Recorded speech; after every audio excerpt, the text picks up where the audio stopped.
बिस्मिल्लाहिर्रहमानिर्रहीम। अस्सलामुअलैकुम। सऊदी अरब की अब तक की आम खबरों के साथ मैं हूं आमिर शहजाद। अगर आप भी सऊदी अरब के हालात वाक़यात से बाखबर रहना चाहते हैं तो वीडियो को पूरा देखिएगा। बढ़ते हैं खबरों की जानिब और शामिल करते हैं आज की पहली खबर।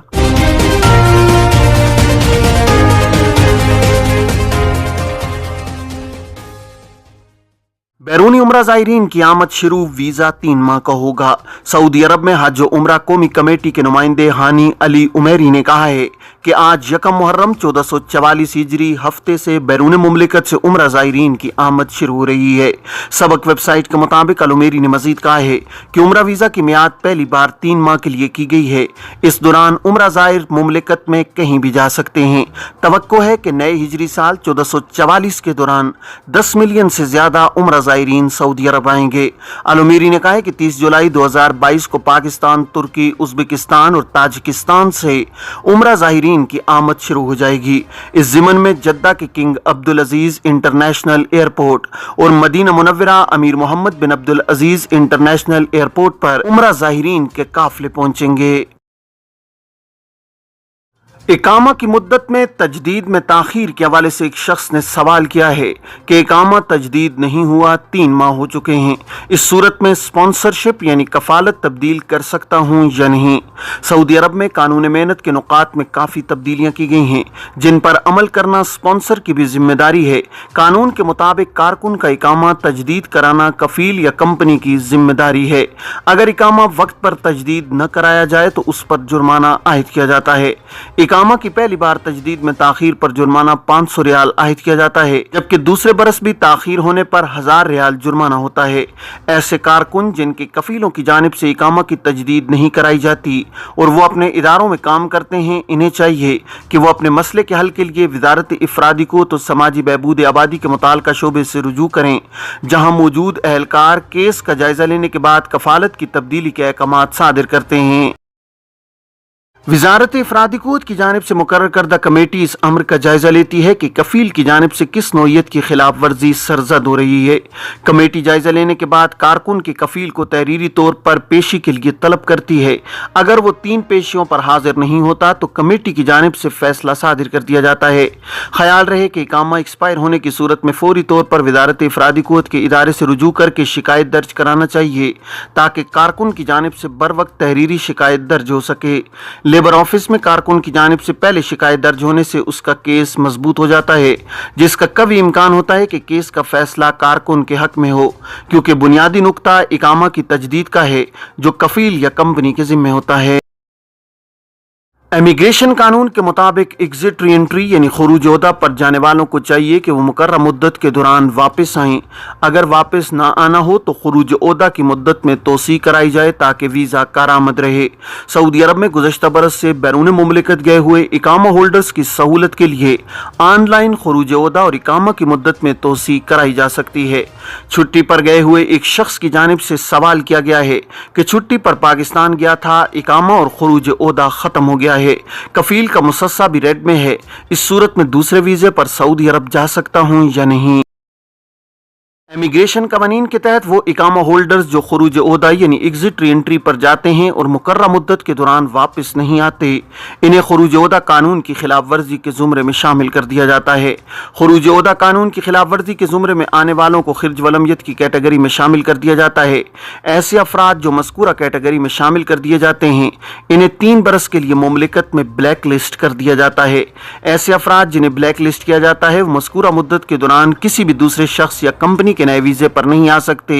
मुद्दत खत्म होने के बाद इन्हें दूसरे वीज़े पर आने की इजाज़त होती है। ममनूआ अफराद अगर पाबंदी के दौरान दोबारा मुमलिकत आना चाहें तो इन्हें इस बात की इजाज़त होती है कि वो साबिक कफील के ही नए वीज़े पर सऊदी अरब आ सकते हैं। मक्का के 7 मजीद मोहल्ले मुनहदिम करने का दावा दुरुस्त नहीं, तर्जुमान म्यूनसिपलिटी। मक्का मुकरमा म्यूनसिपलिटी के तर्जुमान उसामा जैतूनी ने कहा है कि मुक़द्दस शहर के मजीद 7 मोहल्ले मुनहदिम करने का दावा दुरुस्त नहीं है। अक्काज़ अखबार से गुफ्तगू करते हुए जैतूनी ने कहा है कि मक्का मुकरमा और मशार मुक़द्दसा रायल कमीशन के ऐलान के मुताबिक अल नकासा, अल कदवा और अल ज़हूर मोहल्ले मुनहदिम करके जदीद खतूत पर उस्तवार किए जाएंगे। इनमें से अल नकासा مدرسہ محلے کے حوالے سے ان دنوں کارروائی جاری ہے، جبکہ القدوہ اور الظہور محلوں میں کارروائی کا آغاز جلد ہوگا۔ زیتونی نے تاکید کی ہے کہ اس قدر اہم اطلاع اپنے طور پر جاری کر دینا یا اس پر یقین کر لینا درست نہیں ہے۔ سرکاری ذرائع سے تصدیق کیے بغیر اس قسم کے دعوے کا پرچار کہ مزید 7 محلے منہدم کیے جائیں گے بے حد غلط بات ہے۔ زیتونی نے توجہ دلائی ہے کہ بعض لوگ سوشل میڈیا پر آنے والی ہر اطلاع کو درست سمجھ لیتے ہیں۔ یہ بات مد نظر رکھیں کہ سماجی رابطہ وسائل نہ تو سرکاری ذرائع ہیں اور نہ ہی انہیں معتبر مانا جاتا ہے۔ زیتونی نے کہا کہ سوشل میڈیا پر کیا جانے والا یہ دعویٰ غلط ہے۔ اس کے ساتھ یہ بھی دعویٰ کیا جا رہا ہے کہ یہ 7 محلے 1444 ہجری میں منہدم ہوں گے۔ یہ خبر بالکل غلط ہے اور حقیقت سے اس کا کوئی تعلق نہیں ہے۔ جدہ میں مسروقہ گاڑیوں کے ذریعے لوٹ مار کرنے والے 3 افراد گرفتار۔ مکہ مکرمہ ریجن پولیس نے جدہ کمشنری میں لوٹ مار اور چوری کی وارداتوں میں مسروقہ کاریں استعمال کرنے والے 3 افراد کو گرفتار کر لیا ہے۔ عاجل ویب سائٹ کے مطابق مکہ پولیس نے کہا ہے کہ ایک پاکستانی اور 2 سعودی شہری گاڑیاں چوری کر کے انہیں لوٹ مار اور چوری کی وارداتوں میں استعمال کر رہے تھے۔ تینوں کو حراست میں لے لیا گیا ہے۔ پولیس نے بتایا کہ وارداتیں کرنے والوں کو قانونی کارروائی کے بعد پبلک پروسیکیوشن کی تحویل میں دے دیا گیا ہے۔ المخوا میں ہولناک ٹریفک حادثہ، 2 افراد ہلاک، 5 زخمی۔ الباحہ کی المخوا کمشنری میں ٹریفک حادثے میں 2 افراد ہلاک اور 5 زخمی ہو گئے ہیں۔ سبق ویب سائٹ کے مطابق باحہ ریجن میں ہلال احمر کے ترجمان کی جانب سے جاری بیان میں کہا گیا ہے کہ حادثے کی اطلاع ملتے ہی امدادی ٹیم جائے وقوع پر پہنچ گئی۔ المناک ٹریفک حادثے میں 2 افراد جائے حادثہ پر ہی ہلاک ہو گئے۔ ہلال احمر کے ترجمان نے مزید کہا ہے کہ ٹریفک حادثے میں 5 افراد زخمی تھے، جن میں سے 3 کی حالت نازک جبکہ 2 کے زخم درمیانے درجے کے تھے۔ ابتدائی طبی امداد فراہم کر کے انہیں المخوا جنرل اسپتال پہنچا دیا گیا۔ حادثے کے اسباب جاننے کے لیے محکمہ ٹریفک نے کارروائی شروع کر دی ہے۔ سعودی عرب میں تیسرے دن بھی کرونا کیسز میں کمی، 248 نئے مریض۔ سعودی وزارت صحت نے کہا ہے کہ گزشتہ 24 گھنٹوں کے دوران کرونا سے 2 افراد کی موت واقع ہوئی ہے، جبکہ کرونا کے نئے کیسز میں کمی کا سلسلہ جاری ہے۔ کرونا سے صحت یابی پانے والے 491 رہے۔ اس طرح اب تک شفا یاب ہونے والوں کی کل تعداد 7,94,435 ہو چکی ہے۔ وزارت صحت کے اعلامیے کے مطابق گزشتہ 24 گھنٹوں میں 12,637 نئے کرونا ٹیسٹ کیے گئے، جبکہ کرونا سے اب تک کل اموات 9,247 ہو چکی ہیں۔ وزارت صحت نے بتایا کہ سعودی عرب میں اب تک کرونا سے بچاؤ کے لیے دی جانے والی ویکسینوں کی تعداد 6,67,629 تک پہنچ چکی ہے۔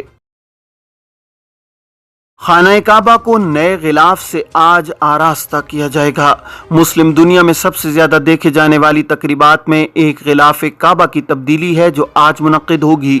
عرب نیوز کے مطابق ماضی کی روایت سے ہٹ کر غلاف کعبہ کی تبدیلی کی تقریب ہفتے کو نئے اسلامی سال 1444 ہجری کے پہلے دن منعقد ہو رہی ہے۔ غلاف کعبہ کی تبدیلی کی روایت صدیوں سے چلی آ رہی ہے اور یہ تقریب ہر سال منعقد ہوتی ہے۔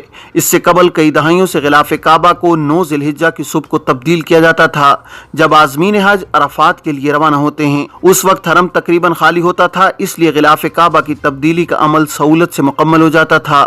حرمین شریفین انتظامیہ کے سربراہ اعلیٰ شیخ ڈاکٹر عبد الرحمن السدیس کے مطابق ایوان شاہی سے جاری ہدایات کے مطابق نئے غلاف کعبہ کو 1 محرم کو پرانے کی جگہ تبدیل کیا جائے گا۔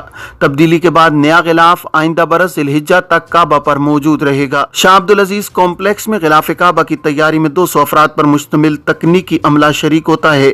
اس فیکٹری میں انسانی ہاتھوں اور مشینوں کی مدد سے غلاف کعبہ کی بنائی، سلائی اور اس پر پرنٹنگ کی جاتی ہے۔ اس عمل میں دنیا کی سب سے بڑی کمپیوٹرائزڈ مشین استعمال ہوتی ہے جس کی لمبائی 16 میٹر ہے۔ غلاف کعبہ کے کپڑے کی 5 مختلف حصوں میں سلائی کے بعد اس کے زیریں حصے کو تانبے کے کڑوں کے ذریعے جوڑا جاتا ہے۔ شاہ عبدالعزیز کمپلیکس میں غلاف کعبہ کی تیاری کے لیے لگ بھگ 670 کلو گرام ریشم کو سیاہ رنگ میں رنگا جاتا ہے۔ غلاف کعبہ کو قرآنی آیات سے سجایا جاتا ہے جنہیں سونے اور چاندی کے دھاگوں سے بنا جاتا ہے۔ اس عمل میں 120 کلو گرام سونا اور 100 کلو گرام چاندی استعمال ہوتی ہے۔ غلاف کعبہ کا وزن 850 کلو گرام ہے اور اس کی تیاری کی لاگت $1.65 लाख है। ग़िलाफ़ काबा दुनिया का सबसे महंगा ग़िलाफ़ है। हरमैन शरीफैन इंतज़ामिया के सरबराह आला शेख डॉक्टर अब्दुर्रहमान अस्सुदैस के मुताबिक सऊदी क़यादत की हमेशा कोशिश रहती है कि मस्जिदुल हरम और मस्जिद नबवी के हवाले से खिदमात का मेयार बुलंद से बुलंदतर होता रहे। सऊदी क़यादत खाना काबा से ख़ास अक़ीदत रखती है। इसी तनाज़ुर में ग़िलाफ़ काबा की तैयारी, पुराने ग़िलाफ़ में तरमीम, मुरम्मत, डिज़ाइन और पुराना ग़िलाफ़ उतार कर नया ग़िलाफ़ काबा लगाने का एहतमाम किया जाता है। ये थी अब तक की आम खबरें। अब तमाम अहबाब के कीमती वक्त का बहुत शुक्रिया। अपना, अपने इर्द गिर्द के लोगों का बहुत सारा ख्याल रखिएगा। मुझे दीजिए इजाज़त। अस्सलामु अलैकुम वरहमतुल्लाहि वबरकातुहू।